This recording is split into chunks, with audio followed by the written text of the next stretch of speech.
It's knowing that your door is always open and your path is free to walk. It makes me tend to leave my sleeping bag rolled up and stashed behind your couch. It's knowing I'm not shackled by forgotten words and bonds and the ink stains that have dried upon some line. That keeps you in the back roads by the rivers of my memory. That keeps you ever gentle on my mind. It's not clinging to the rocks and ivy painted on their columns now that bind me. Or something that somebody said because they thought we'd fit together walking. It's not knowing that the world will not be cursing or forgiven when I walk around the railroad track and find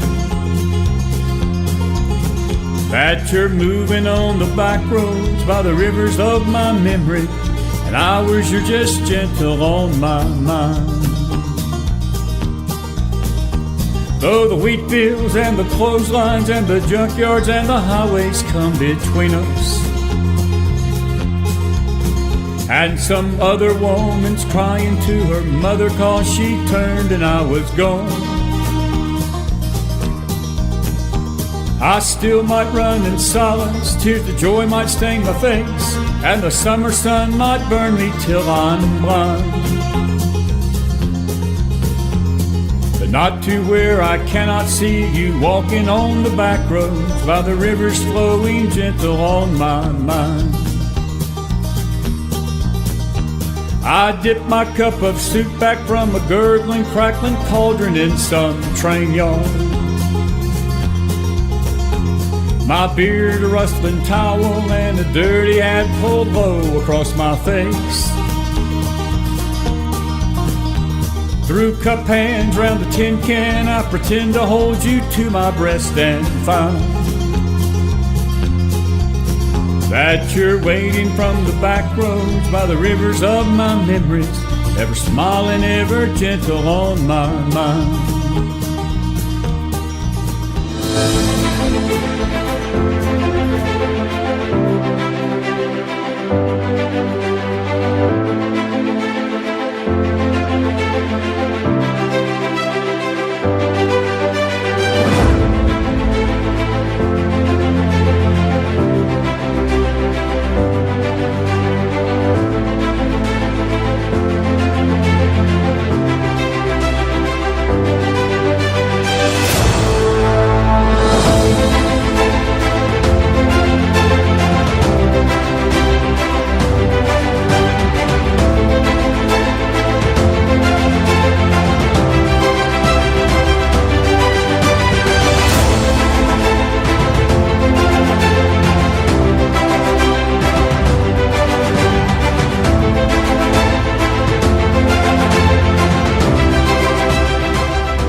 Good Tuesday evening, everybody. Chris McDonald back with you on this Tuesday night, the 30th day of January, 2024. We were hoping to have Brad Johnson with us tonight, and we've had another bump with Brad. I don't know what's going on with Brad tonight, but he couldn't be with us. So you've got me tonight. We may have Carly Diodesi come in on the phone here shortly. We're going to talk about something with you tonight that happened today in our state of Tennessee, and I'm going to come over here to this other screen right now, and I'm going to put this article up, not that one there, but we're going to actually put a webpage up and read you this article from Breitbart tonight. Very, very troubling thing that happened today here in Mount Juliet, Tennessee. 6 pro-life activists have been found guilty, including an 80-year-old Holocaust survivor. I don't know if Liz Goldman is out there on YouTube tonight or Facebook. She had mentioned to me about this today, and Breitbart, this was their leading article with it tonight, and we'll also have it in the McFiles Telegram room tonight that you can check out. We want to read the article, and then we're going to talk about it with you a little bit, and take your questions on it and get your thoughts and so forth. This is a very troubling thing tonight. Very, very, very troubling. Especially for the pro-life movement tonight. 6 pro-life activists were found guilty on Tuesday for conspiracy against rights and violating the freedom of access to clinic entrance in relation to a peaceful protest outside a Tennessee abortion clinic in 21. Basically, what they are getting sent to prison for is praying, not threatening, not blocking or anything. They were standing across the street, basically peacefully protesting, just praying. President Joe Biden's pro-abortion administration announced in October of 22 that it had charged 11 activists, let me get my glasses on here, involved in the March 5th, 2021 blockade of the Carafim Health Center Clinic in Mount Juliet. Attorneys for the activists said that they were conducting a rescue, had gathered on the second floor of the office building where the clinic is located to pray, sing hymns, and urge women not to go through with abortions. The peaceful protest was also live streamed on Facebook. According to the Catholic News Agency, 6 of the activists have been now found guilty of a misdemeanor FACE Act charge as well as a felony conspiracy against rights charge, which carries with it the possibility of up to 11 years in prison and fines up to $250,000. Now, the names of the people that were found guilty was Chester Gallagher, 73, of Lebanon, Heather Adoni, 58, of Michigan, Calvin Zastro, 57, of Michigan, Coleman Boyd, 51, of Bolton, Dennis Green, 56, of Cumberland, Virginia, and Paul Vaughn, 55, of Centerville, Tennessee. 4 other activists have not gone to trial yet and charged with the FACE Act violation and face up to 1 year in prison and fines up to $10,000. These include Eva Adel. Now, Eva is an 87-year-old Holocaust survivor, and this is the one that Liz Goldman told us about earlier today. She's from Aiken, South Carolina. Eva Zastro, 24, of Dover, Arkansas. James Zastro, 25, of Eldon, Missouri. And Paul Place, 24, of Centerville as well. Another activist, 24-year-old Caroline Davis of Michigan, already took a plea deal in 23 and agreed to testify for the government. So she decided to testify against her fellow pro-lifers. The 6 activists are expected to be sentenced in July. The Daily Wire reported the guilty verdict was delivered on the 6th day of the trial at the Fred D. Thompson Courthouse in Nashville, according to attorneys for Paul Vaughn. The case was overseen by Judge Alita Traeger, of course, an appointee of former President Bill Clinton. Thomas More Society attorneys for Vaughn, a Christian father of 11 children, said in the press release they will, of course, appeal this guilty verdict to the U.S. Court of Appeals for the Sixth Circuit. We are, of course, disappointed with the outcome, Thomas More Society counsel said. This was a peaceful demonstration by entirely peaceable citizens filled with prayer, hymn, singing, and worship oriented toward persuading expecting mothers not to abort their babies. Unfortunately, the Biden Department of Justice decided to characterize Paul Vaughn's peaceful actions as a felony, conspiracy against rights to intimidate and punish Paul and other pro-life people and people of faith. The Biden Department of Justice pattern of arresting and prosecuting peaceful pro-lifers is disturbing, noting criticism of the FBI's alleged targeting of pro-life activists despite the flood of attacks on pro-life centers and churches by pro-abortion activists following the Supreme Court's Dobbs decision. And that took place 2 years ago in 22. According to him, the prosecution relied heavily on the testimony of Davis, the lady that turned state evidence, and she said she participated in the protest and was arrested, but later agreed to help the government. The government also presented a woman who had scheduled an abortion for that day, but said she left because of the protesters. The government additionally presented a clinic employee who claimed they were trapped inside the building during the protest, though the Thomas More Society argued that video of the incident shows traffic clearly was passing to and from the abortion clinic during the protest. Since the Supreme Court Dobbs decision, the DOJ has notably charged more pro-life activists under the FACE Act than pro-abortion activists, despite the fact that FBI Director Christopher Wray admitted in November 22 that apparently 70% of abortion-related threats of violence in the United States since the Dobbs decision has been against pro-life groups. In December 22 of 22, Associate Attorney General Vanita Gupta also admitted in remarks on the Justice Department's Civil Rights Division's 65th anniversary that the end of Roe v. Wade dialed up the urgency of the DOJ's work, including the enforcement of the FACE Act, to ensure continued lawful access to reproductive services, as they call it. It's murder. And here is Greg Price's Twitter handle on X, breaking pro-life activist Mark Huck was found not guilty on federal FACE Act charges brought on him by Biden's DOJ for a Planned Parenthood escort who threatened his son while he was sidewalk counseling. Merrick Garland and Kristen Clark can hold this L. That's the family there. That's Mark Huck's family. The Biden, this is 74-year-old Joan Bell. This is another lady that was basically she's being tried to be put in to prison for 11 years. Hang on, this is Dan Glovac. Hey, Dan, hang on to the phone for me just for a second, buddy. Hang on just a second, okay? Okay. Good deal. Glad to have you. The Biden DOJ is unjustly targeting 74-year-old Joan Bell for peacefully protesting preborn babies from being brutally killed in the womb. Despite her nonviolent actions, again, this lady here, you can see her there, folks. She's 74, and she's known as the matriarch of pro-life. 11 years in prison for that lady right there. And I want to come back over here. We're grateful to have my dear friend Dan Glovac on the line with us. I wasn't sure he was going to be able to make it tonight, but he did. Dan, thank you for stepping in for Brad. I don't know if he was listening. We had 11 pro-life protesters today in Tennessee. 6 of them were found guilty, and they're going to be facing 11 years in prison, Dan, for basically singing hymns, praying, and peacefully protesting outside a abortion clinic in Mount Juliet, which is just east of Nashville. They're weaponizing the law, Dan, against Americans. They're literally going after people that are trying to protect life. And we're going to talk about the border with you because it sort of ties into the border, this law thing, because the legality of the Texas situation comes into play. But you got a DOJ tonight that's going crazy. But when you hear these things, what's your thoughts, my friend? I mean, we're in a time of lawlessness, but they're going after the law abiders and the ones that want to protect the lives of babies. We sort of got it backwards, don't we?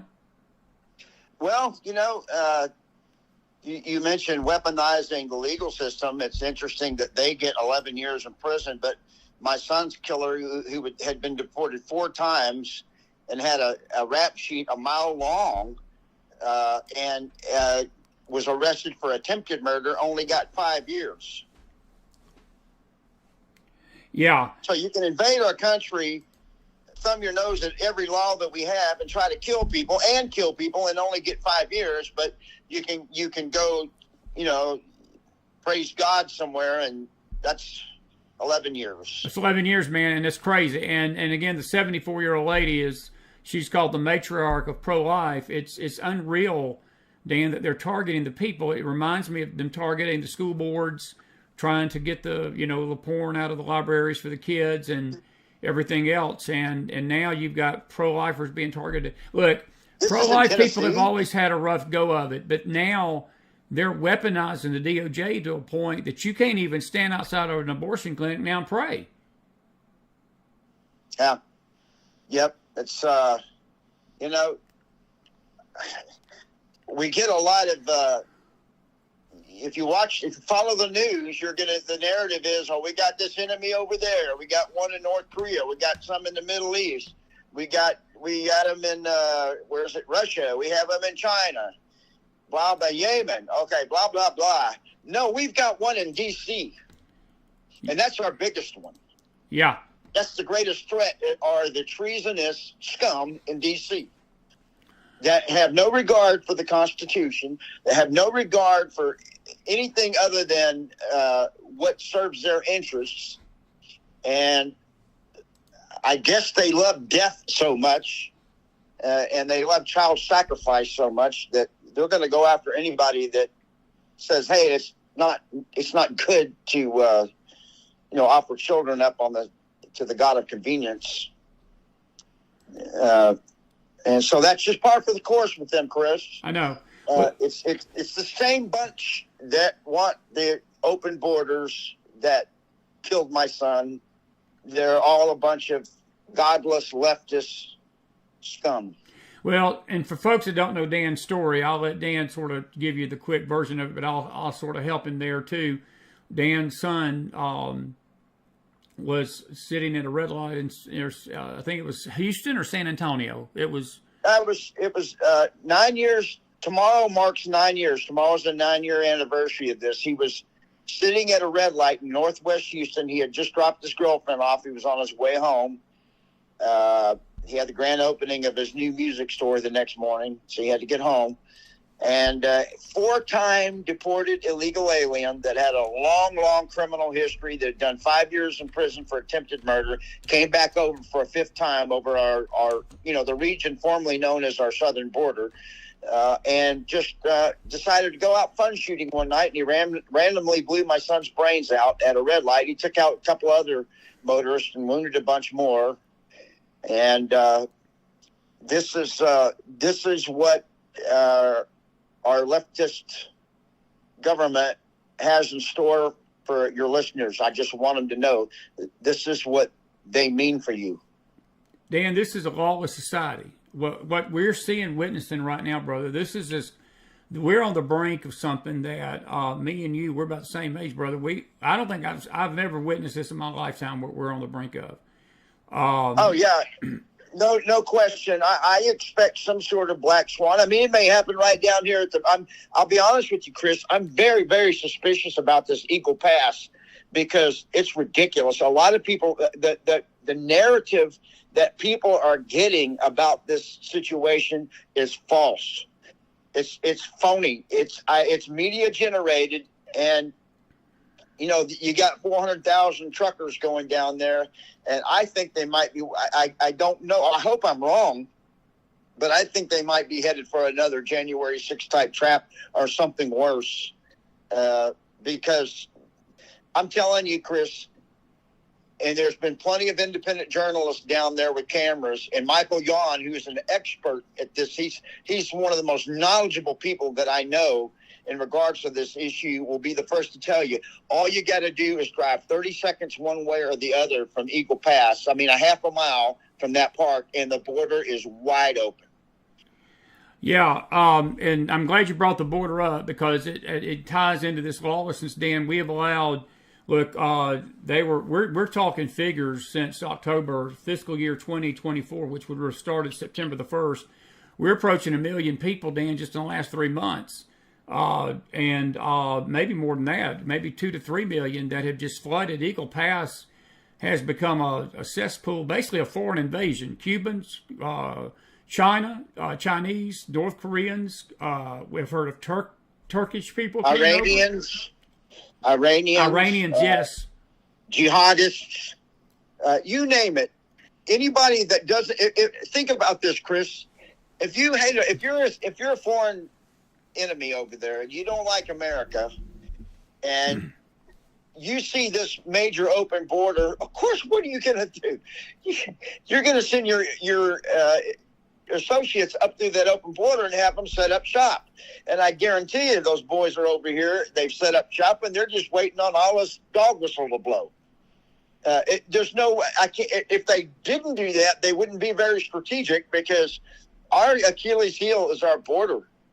And I can tell you that if we don't fix this border and start deporting these people now, that nothing we do overseas matters, because the enemy isn't. They want to make this. Well, the enemy is overseas, so we need to stop them there. Oh no, they're already here. Yeah. They're already here, and they're coming in by the droves.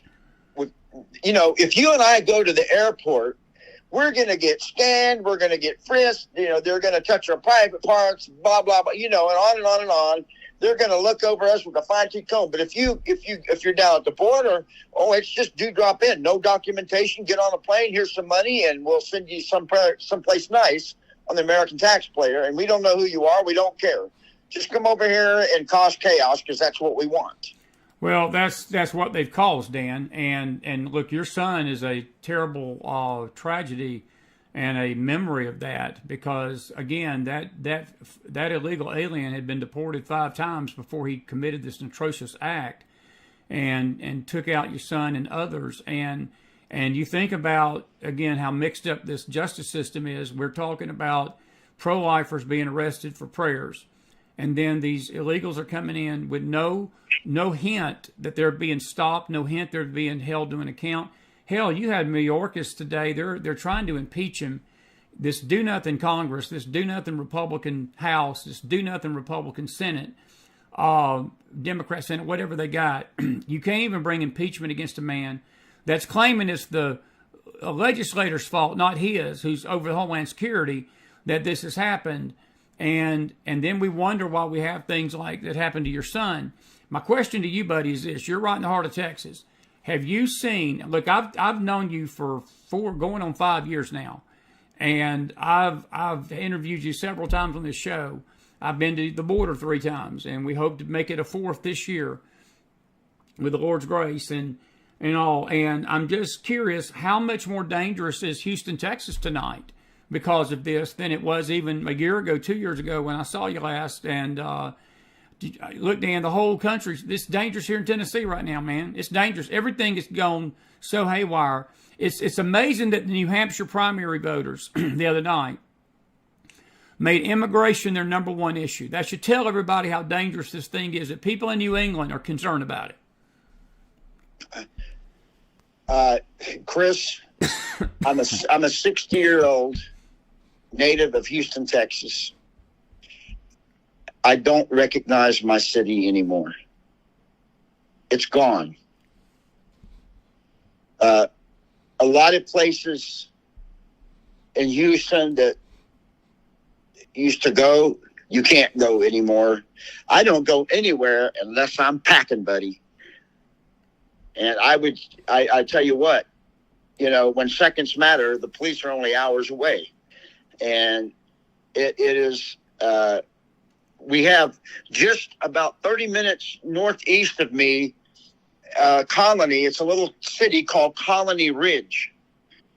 It's about 100,000+ illegal aliens, 3 or 4 major cartels, and it is all ran by a treasonous Texas land developer named Trey Harris. And what he does is he gets them into the properties, just the land, for $100 down, and then it's 15% loan. And so, he gets about a 30 or 40% default rate. And so he just, takes the land back and does it over. It's just a big money maker. And I hate to tell you, he's a Republican, and I hate to tell you who he gives $1.5 million to. Who? Greg Abbott. Wow. What is your thoughts on Abbott? Because I know there's a lot of mixed opinion about him, and they're weaponizing the DOJ against him. But I know you're no big fan. You're no fan of Abbott, and I've talked to you. Have you changed your mind about what he's doing now, or you still feel he's just basically window dressing? None. I think this is all. Everybody here on the ground that's on the grassroots level here, Chris, that have been in this fight for many, many years, know that this guy is nothing more than kabuki theater. You can't trust him. We asked him to do this back in February of 2015. We were in his office, Maria Espinosa's, asking him, use the National Guard, put razor wire up, do all this stuff. All he's done is put a little bit of razor wire up in certain spots, and he does things for show. But you have to understand that Austin is a microcosm of D.C. The way it works is you've got the biggest donors and lobby groups in Austin are usually land development, construction, that industry. And they don't want their cheap illegal labor pool compromised. So they put these politicians in, and the politicians, they're, because this is mostly a red state still, you have conservative values here. What they have to do is they have to do things that make it look like they're actually doing something. But when you break it all down at the end of the day, they haven't done. There's a lot of things that Abbott could have done that he's not doing. Right. What are some of the? Let me ask you a question. Okay, and I'm with you. I'm not going to even remotely disagree with that.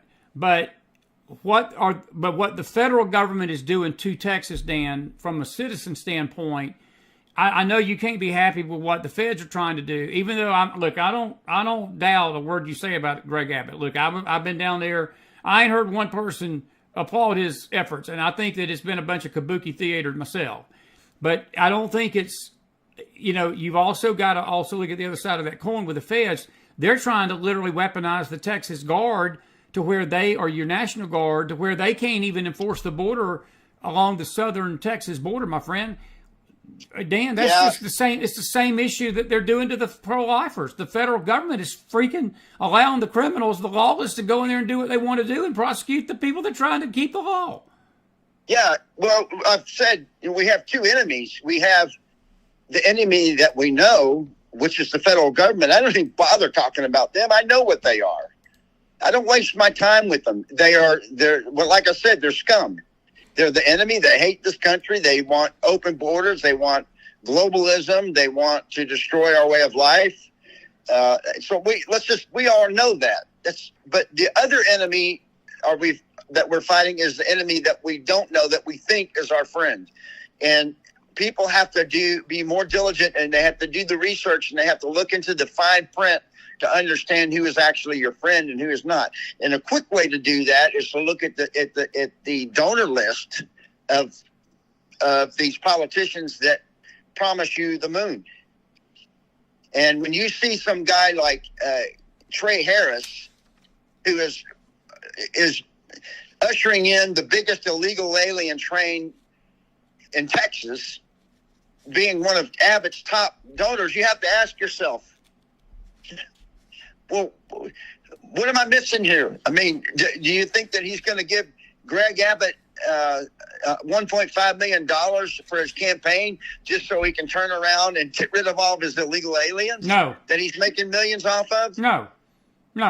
But let me ask you, okay, and that's fair. What about the senators of your state? Ted Cruz being one. Worthless, or is he doing anything to stop this too?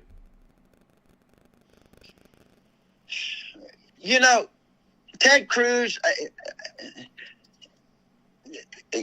Maria has a lot more experience. I hope you can interview Maria, because she has a lot more experience with Ted Cruz.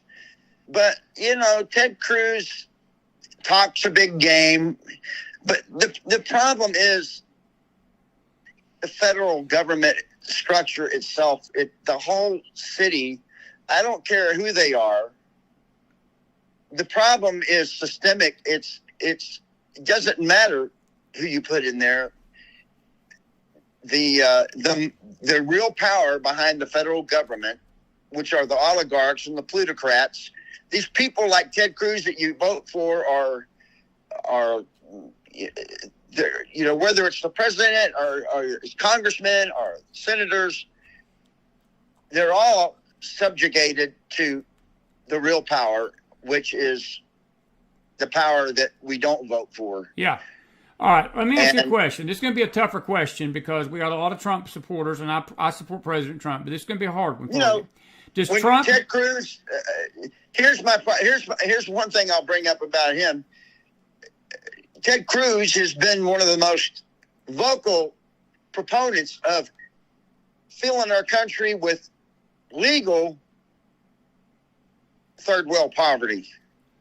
But Dan, you can't fill in anything, right? We can't bring even illegal people. We can't even bring the legals over right now, buddy. We got so much crap in this country. We got to shut it down. We got to shut it down.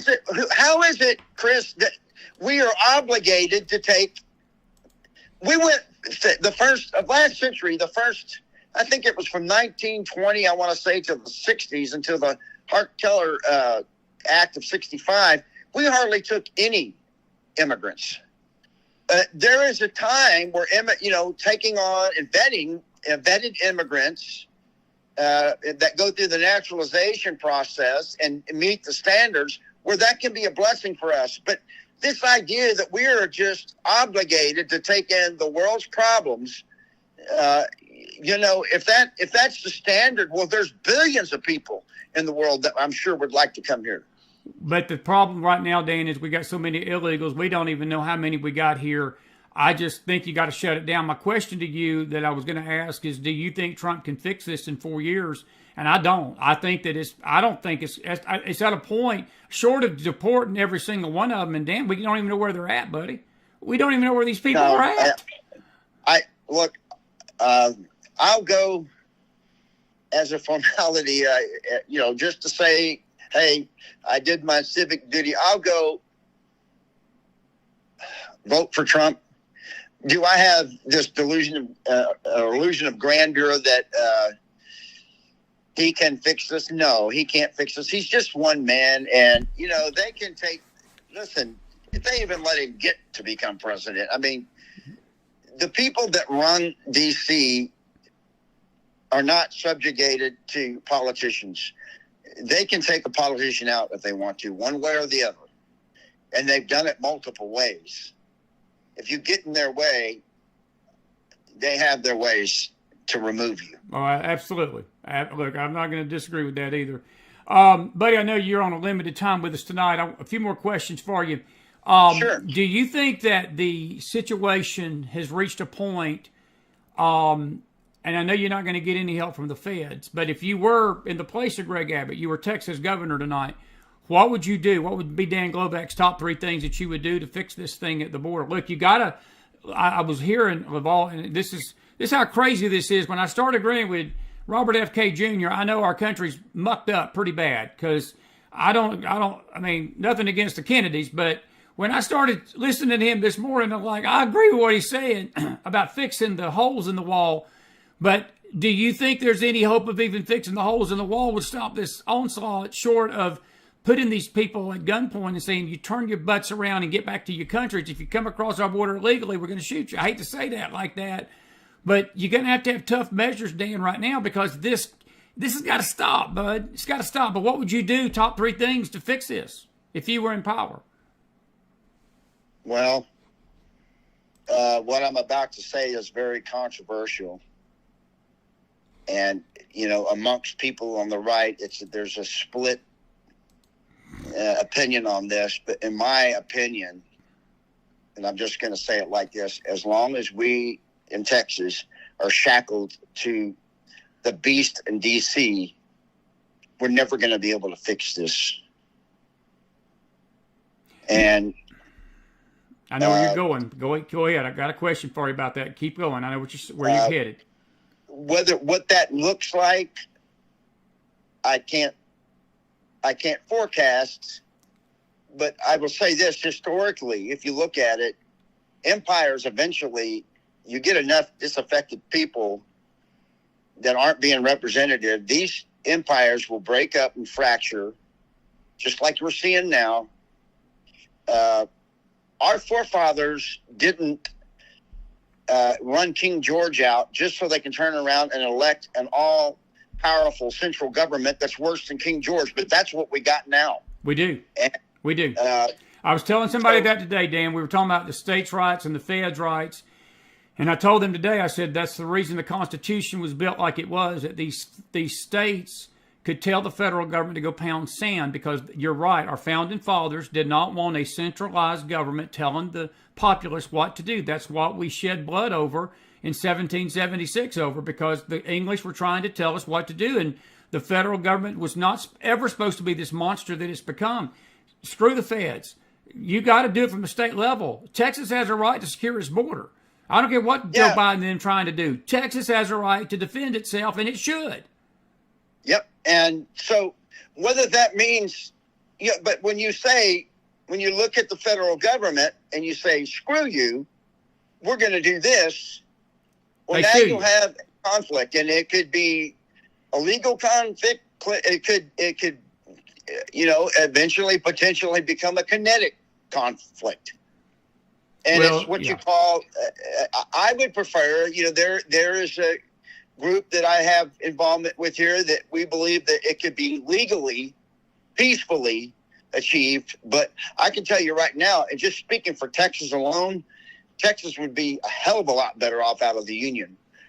And I can think, and I don't see why any red state or any state would want to stay attached to a central government in D.C. that is, that's going straight to hell. That's right. Well, you're the second person in 2 nights. We had James Akers on last night, his former CIA analyst, and he basically echoed that very thing, because I asked him that question, because I've been getting this question a lot lately, is do you see a civil war in this nation to the point that the red states are going to break free and the blue states pretty much let the federal government have the blue states? That's what the blue states want. They want an overreaching federal government. We'll let them have it.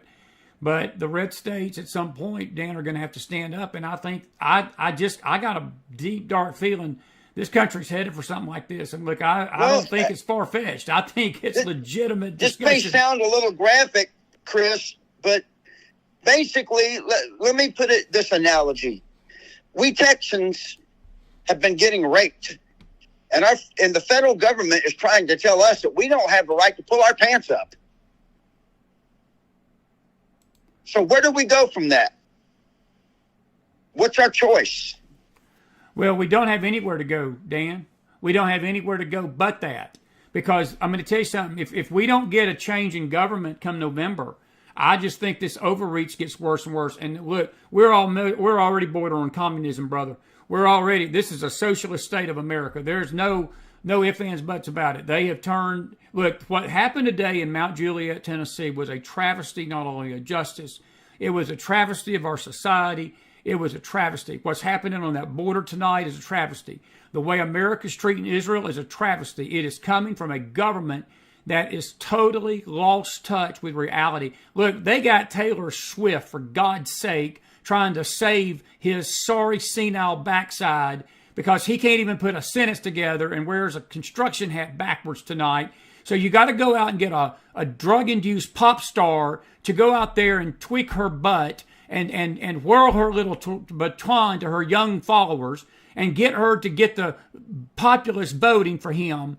That's how bad we've gotten in this country. And while people are dying along that southern border, and Dan Glovik's son is in the grave tonight, 9 years, because they didn't do their freaking jobs in protecting the people of America. And Dan, it does frustrate me. I ain't got a voice tonight. It frustrates me, and I know it frustrates this audience out there tonight. It frustrates real Americans. It frustrates people. And I don't see any other way out of this but what you're saying tonight. And secession is a very true blue possibility.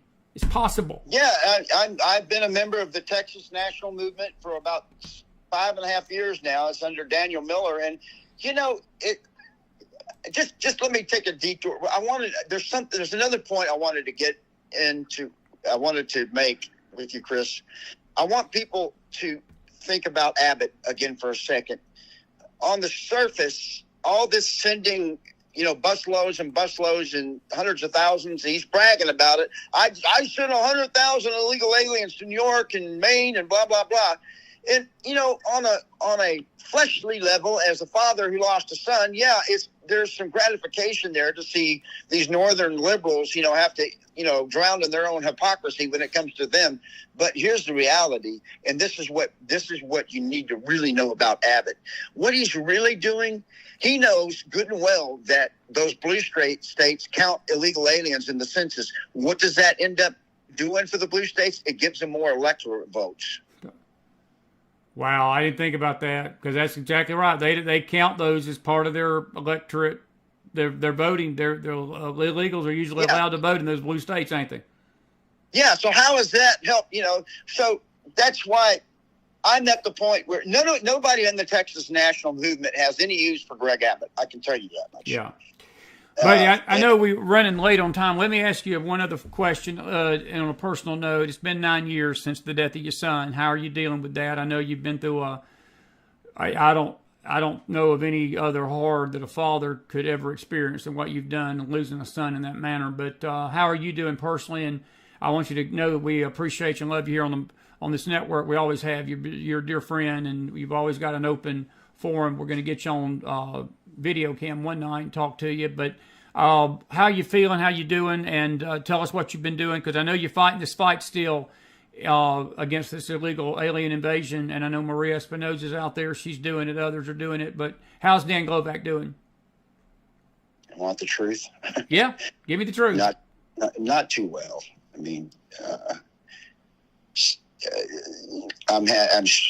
you know, the business I'm in, ever since the COVID thing is, it's struggled, and so I'm just going into the red, and I'm having a hard time finding work where it used to be easy to find work.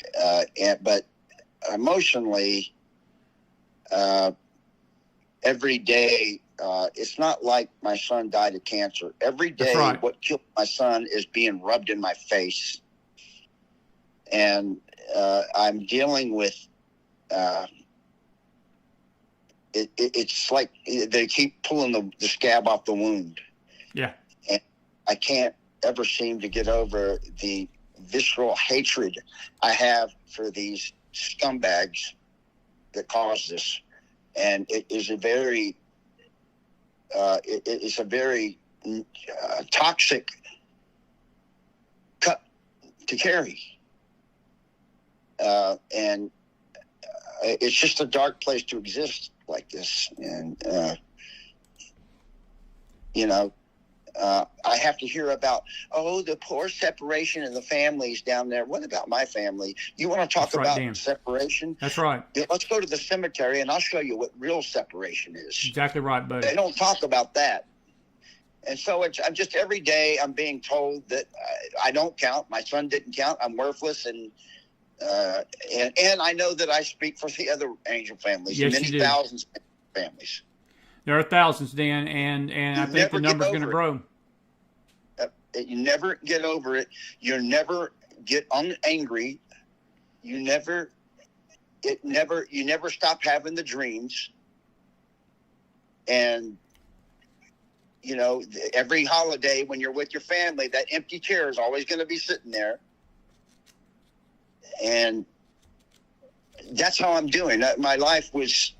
Part of my life ended 9 years ago. And I'm just walking alongside of it the best I can, but it'll never be anything other than marginalized.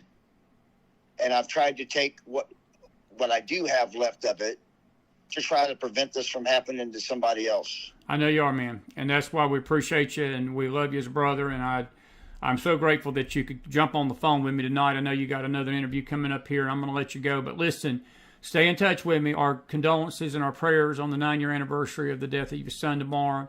And I'm just been honored to have you tonight. And just know that we're here to help you fight this fight.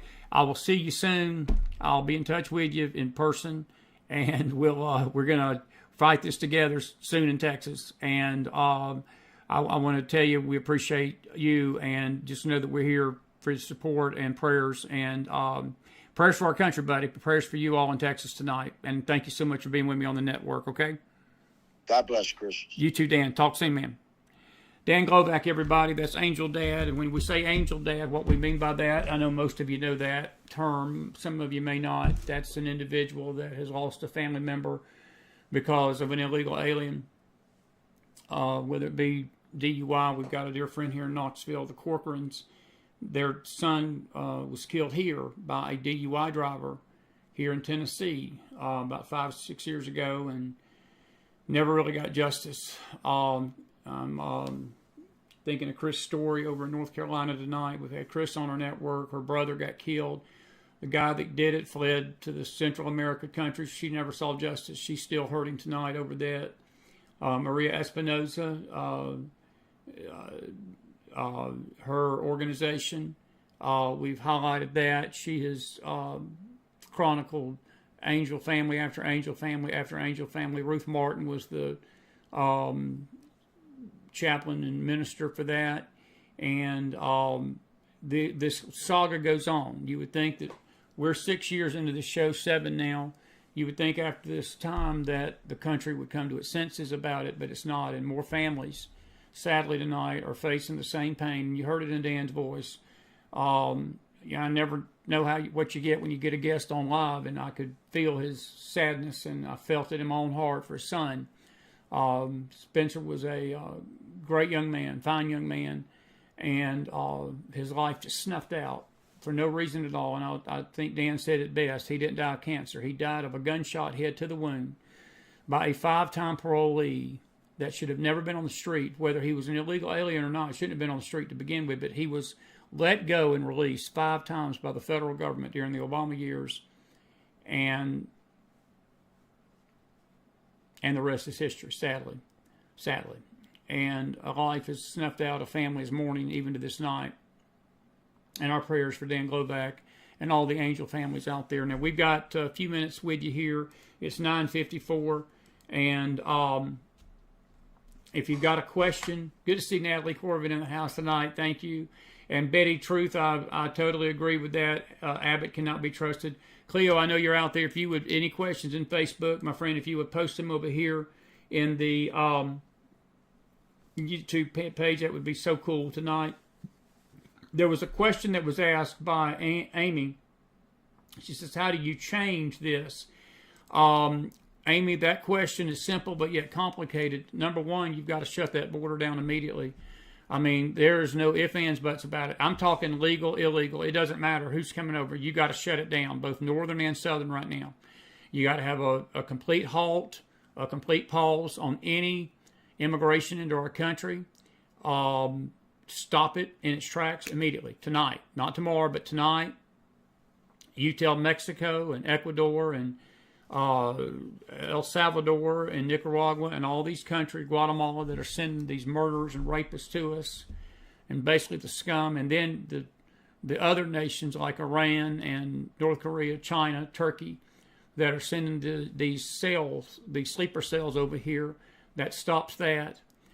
The second thing you do, you've got to track these people down that have come in here since this onslaught 3 years ago, and that's going to be a virtual impossible task. I know President Trump has vowed to do it, but he's going to have some help. He's going to have the help of a National Guard. He's going to have to put the military in charge of some of this. I mean, and I don't know if that's a good idea or a bad idea, but that's, when you're asking how to fix this, I mean, there's going to be some drastic measures that are going to have to be taken. And you know and I know that the first time that some poor, pitiful terrorist is flipped back into a country, the media is going to scream that we're sending back fathers and mothers and we're breaking families up and all this crap that happened the last time we tried to do this. And it's going to take somebody like President Trump that can just tune out the noise of the media and do what he's got to do. That's what I do. I wouldn't care. They can call me heartless and this religious bunch. Well, Jesus wouldn't do that. Oh, yeah, Jesus would. Oh, Jesus would too. Yeah, because Jesus would not have allowed them in here to begin with in a lawless manner. No, they would have been stopped and they would have been dealt with as lawless and lawbreakers, as we should have been dealing with them all along. And if you're breaking the law to begin with, you've got no rights in this country. I don't care what the government is saying to you. I don't care what the media is saying to you tonight. The very fact you're here illegally denigrates, it basically denies every due process to you in this country. You've got no guarantee of rights under our Constitution. The Constitution does not protect the right of the illegal. It protects the right of the citizen. And if you're not a citizen, you're illegal. And they've got to be shipped back.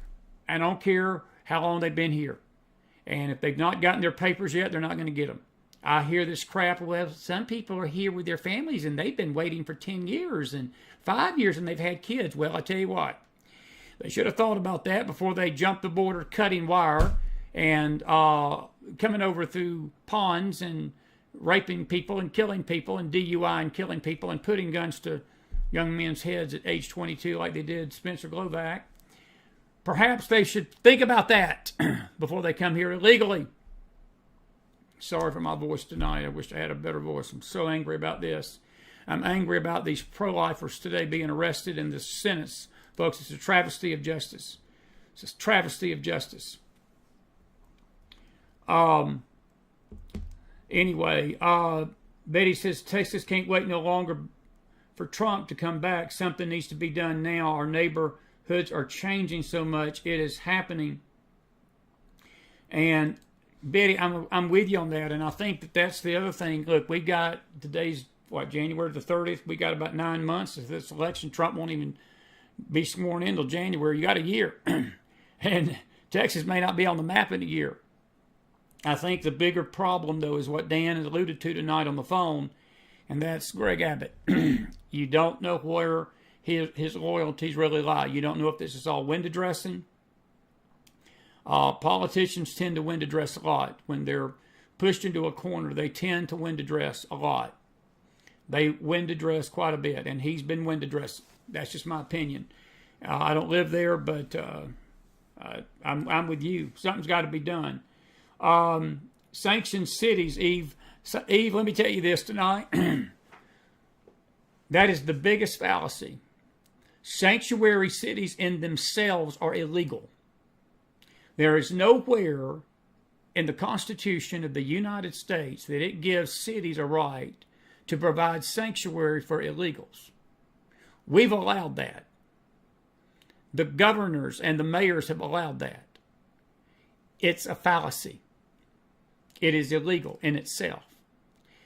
If I'm the federal government, I tell these sanctuary cities, you got no sanctuary. We're coming to get these illegals. You can scream, yell, piss, snot, do something else, rhymes with turd. You can do whatever you want to do. We're coming to get the illegals. We don't care if you're sanctioned or not. I could care less that you call yourself a sanctuary city. It's not constitutional. It's not even legal. The problem is the gatekeepers.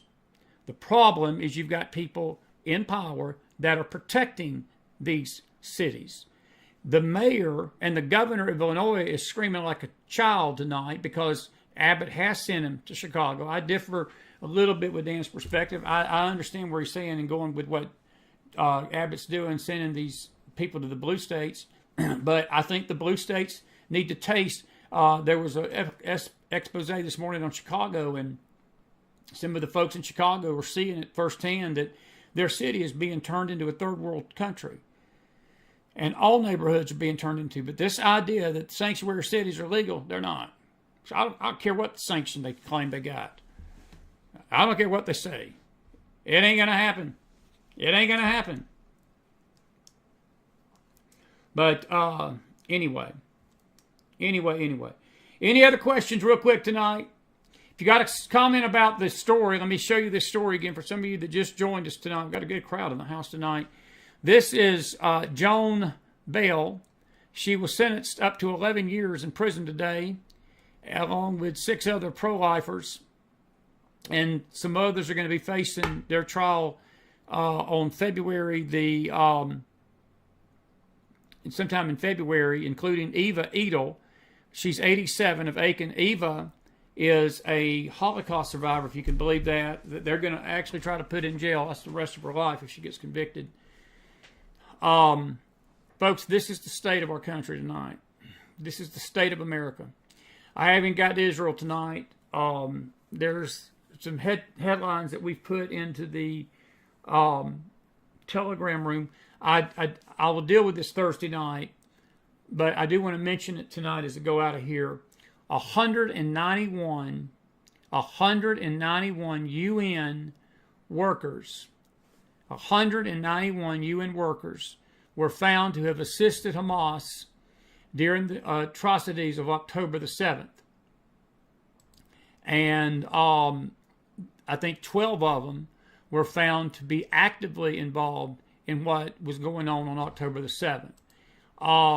That is why we need to defund the UN, get out from underneath it. Corey Aguilar was in the house last night, and she mentioned that, and I'm with her 1,000,000%. And let me come over here. Let me come over here and see. Corey is saying tonight the law that will take effect in March that allows police to arrest people they suspect of illegal crossing the Texas-Mexico border on state charges. Do you know if it includes deporting them? I don't, Corey, but I doubt it. I doubt it. I don't think anything is going to... Look, let me change that. That law, there is a provision for deportation, but if the Texas Guard has been federalized, they're not going to answer to Abbott anymore. They'll have to answer to the kooks in Washington. And that's what Joe Biden's lawsuit's all about. They're trying to literally federalize the National Guard and say the National Guard can't listen to the governor. So there's a lot of forces going against that. I think the actual law itself does. I misspoke. I think you're right. It does. Enforcing it's another thing. What's on the books is one thing. And I will agree with one thing Abbott said. We don't need new laws. We already got laws. We already got laws. We got the laws on the books. Texas shouldn't have had to pass another law. There's laws on the books saying you're not supposed to come in here illegally. And that's what's just tossed in the air like a bunch of toilet paper would do on it. Sad. And our country's paying a price for it tonight. Our country's paying a price. Liz, according to the, she was sentenced today. Okay, well, according to the Breitbart article, her trial is still, Liz Goldman is telling us that Eva was sentenced today. So I guess the Breitbart article's got it wrong then. That says that she is facing a misdemeanor and up to 1 year in prison. But if she got sentenced to 11, Liz, I wish you'd get Eva to call me. Call us here at the network. We'll put her on. We'll talk to her by phone. She ain't got to come on camera. We'll talk to her by phone. I'd love to talk to her. But it is a life sentence to these pro-lifers, folks. We're trying to get Carla Diodesi on tonight, and it is fine there. But I am sad to hear that. If that's true, that's very sad. That's very sad.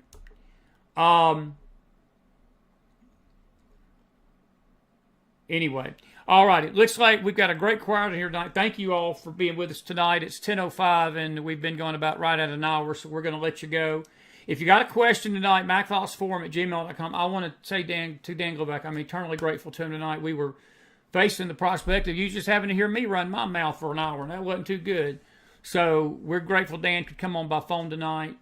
And our prayers for the Glovac family. And it's ironic, and it's not a good irony, it's a sad irony, that 9 years ago tomorrow, his son was sitting at that red light in northwest Houston, and that illegal came up and literally just stuck a gun right in his head and blew him away. And you could hear it in his voice tonight. 9 years later, the pain is not really lessened any, as it shouldn't be. I wouldn't be less hurt tonight, 9 years after the fact either. Probably more hurt as the years go by. But our prayers for the Dan Glovac family, and he's my buddy, dear friend. We're going to see him soon. We are planning a trip. We don't have any dates yet. We're going to be going down to the border soon. We hadn't been in a couple of years now because of circumstances and things, but we're headed down there again this year, the Lord willing, and so forth. Now, we'll tell you, we got a dear friend of ours coming Thursday night. We're going to pick this conversation up with Victor Avila. He's running for Congress in Texas.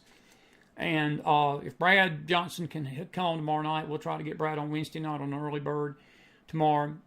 Our face show's tomorrow night for an hour on Wednesday, studying Revelation. And then Thursday night will be Victor Avila. I'm not sure about Friday night yet, but we hope that you'll join us here on the McFiles News Network. Sorry for my voice. I'm still trying to shake the final vestiges of this flu that I've had. It's not been an easy battle. And we hope that you'll keep us in your prayers for that. Listen, we love you guys. I hope you have a great night. Make sure that if you like the content, that you give us a like on that YouTube video tonight. We had almost 200 plus folks in the house tonight. It's good crowd. We appreciate you being with us tonight. Don't forget to send your giving and your donations. Zelle, chrismac44@gmail.com. P.O. Box 50942, Knoxville 37950. PayPal.me/themcfiles. Thank you all for keeping our network on the air with your giving, and we're deeply, deeply appreciated. Patreon.com if you'd like to pledge monthly. Patreon.com/themcfiles. And we are out on a Tuesday night. Dan Glovac, thank you so much, my friend. May the Lord bless you all tonight. Folks, all I can tell you is pray for your country. We're going to have more on this story of these folks that are facing 11 years. We're not going to let this story die. We're going to really be talking about this and this border pretty much for the next 2 weeks. We've got some panels coming. And we hope that you'll stay in touch with us on these stories, keeping an eye on the Middle East as well with Israel tonight and that UN story as well. Until we see you again tomorrow, may the Lord bless you is our prayers tonight. And we hope that you had a good time with us tonight on the McFiles. If you did, put some fire in that house for us. We're grateful tonight for to be with you. Have a good night, everybody. Be blessed out there.